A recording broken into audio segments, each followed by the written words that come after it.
सबसे पहली बात, वैसे तो किचन का recommended standard size 8 feet by 7 feet का होता है, पर आपके किचन का minimum size 5 feet by 8 feet से कम नहीं होना चाहिए। अगर आपके पास जगह कम है तो आप ओपन किचन बनाएंगे तो बेहतर रहेगा। सेकंड, किचन बनाने के लिए सबसे बेस्ट डायरेक्शन अग्निकोण होता है। दक्षिण और पूर्व के बीच के कोने वाली जगह को अग्निकोण कहा जाता है, जो हिंदुओं में देवताओं का स्थान माना जाता है और रसोई या अग्नि संबंधी उपकरणों के लिए यह विशेष स्थान माना गया है। तो कोशिश करें कि हमेशा आपका किचन साउथ ईस्ट डायरेक्शन में ही हो तो बेहतर रहेगा। इसके पीछे एक साइंस है।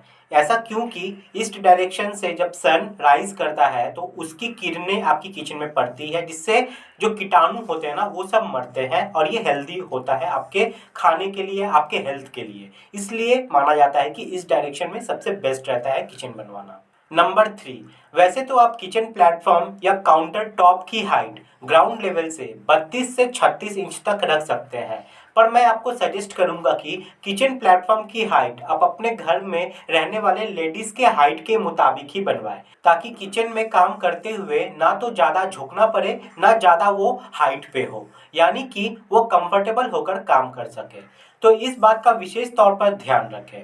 एक और ज़रूरी बात कि किचन प्लेटफॉर्म की थिकनेस जो भी रखनी है, चाहे वो 2 इंच, 3 इंच, 4 इंच, पर प्लेटफॉर्म की हाइट डिसाइड करते हुए इसमें आप उस पे लगने वाले पत्थर के थिकनेस को भी ऐड करके ही चले, क्योंकि किचन प्लेटफॉर्म पर पत्थर लगाने के बाद इसकी हाइट 1 से 1.5 इंच तक बढ़ जाती है। तो पत्थर की थिकनेस आप पहले से ही ऐड करके चले और उसी के अकॉर्डिंग अपने काउंटर के जो आरसीसी आप स्लैब कास्टिंग करेंगे उसको कास्टिंग करवाएं। समझ में आया ना? अगर आप काउंटर पर पत्थर या ग्रेनाइट लगाने वाले हैं तो इसको जरूर ध्यान रखें, नहीं तो बाद में आपकी जो स्लैब की हाइट है वो 1 से 1.5 इंच तक बढ़ जाएगी, ऊपर हो जाएगी। नंबर 4, आप जो किचन में रैक बनाएंगे हमेशा ध्यान रखें कि आपको कभी भी नीचे वाले रैक को बड़े साइज के बनाने हैं और ऊपर वाले को छोटे साइज के बनाने हैं।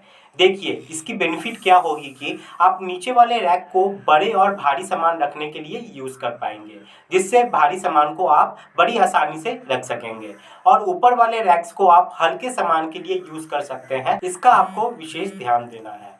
नंबर 5, नीचे के रैक बनाते हुए आपको एक बात और विशेष तौर पे ध्यान देनी है।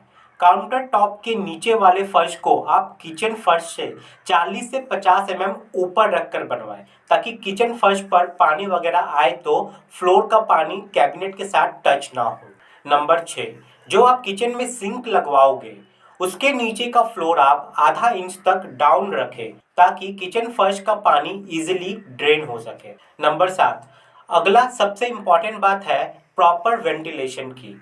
आपको किचन में एक वेंटिलेशन पॉइंट जरूर देनी है और एक एग्जॉस्ट फैन भी लगवाएं, विंडो लेवल से थोड़ा ऊपर, ताकि किचन की हीट और गैस वगैरह बाहर निकल सके।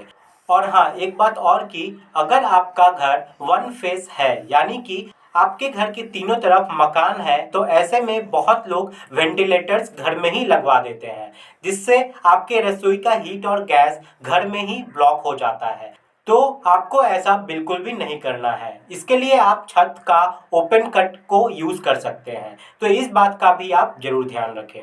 नंबर 8, आपको किचन में एक विंडो जरूर देनी है प्रॉपर हवा और लाइट के लिए, और खिड़की काउंटर टॉप से कम 1 फीट ऊंची रखनी है, ताकि हवा से आपके चूल्हे बंद ना हो। इसके साथ ही एक बात और ध्यान रखें कि जहां आपने अपने चूल्हे की पोजीशन डिज़ाइन कर रखी है, बिल्कुल उसके सामने आपको खिड़की नहीं देनी है, नहीं तो बाद में इसमें चिमनी लगवाते वक्त प्रॉब्लम आएगी। इसे आप सिंक के पास लगा सकते हैं, इस बात का भी आप खास तौर पर ध्यान रखें। नंबर 9, आपको जो भी किचन की दीवारों पर टाइल्स लगवाने हैं वो कभी भी आपको आधी दीवार तक नहीं रखनी है, वो आपको आपके लिंटल लेवल या स्लैब लेवल तक लगवानी है, नहीं तो धुएं से आपके ऊपर का जो पेंट है वो गंदा हो जाएगा। और इसके साथ ही ज़्यादा ग्रूव वाली डिज़ाइन या हल्की यानी कि लाइट कलर वाली टाइल्स ना लगाएं, क्योंकि ऐसी टाइल्स पर चिपचिपे पदार्थ जल्द चिपकते हैं और दिखने में भी गंदे दिखते हैं। अगर आपका बजट कम है और आप टाइल्स नहीं लगवा रहे हैं तो आप सिंक और चूल्हे के सामने वाली दीवार पर 2 फीट तक टाइल्स जरूर लगवाएं, क्योंकि सिंक में बर्तन धोते समय पानी दीवार पर लगता रहता है, जिससे कुछ ही समय में आपकी दीवारों का पेंट पपड़ी बनकर गिरने लगेगा और चूल्हे के सामने की दीवार भी तेल और दाग धब्बों की गंदगी की वजह से गंदी होती जाएगी। तो कम से कम 2 फीट तक की हाइट तक इन दीवारों पर टाइल्स जरूर लगवाएं।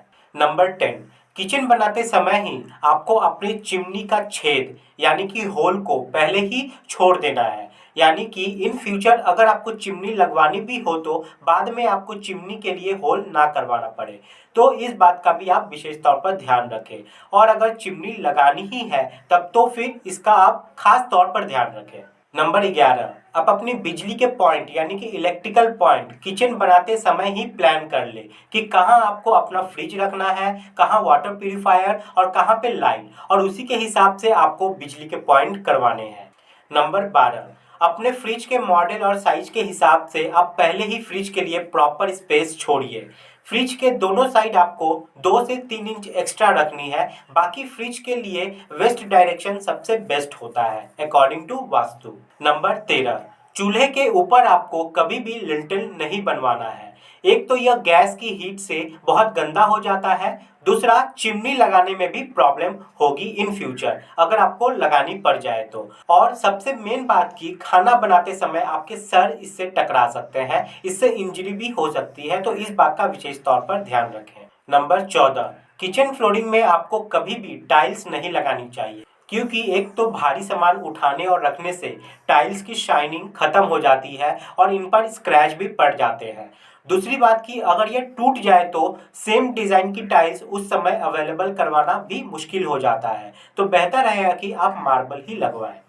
और नंबर 15, आपको अपने किचन प्लेटफॉर्म यानी कि काउंटर स्लैब पर एक डार्क कलर का ग्रेनाइट जरूर लगवाना है, ताकि इसकी साफ सफाई भी अच्छे से हो पाए और इस पर दाग धब्बे भी ना दिखे।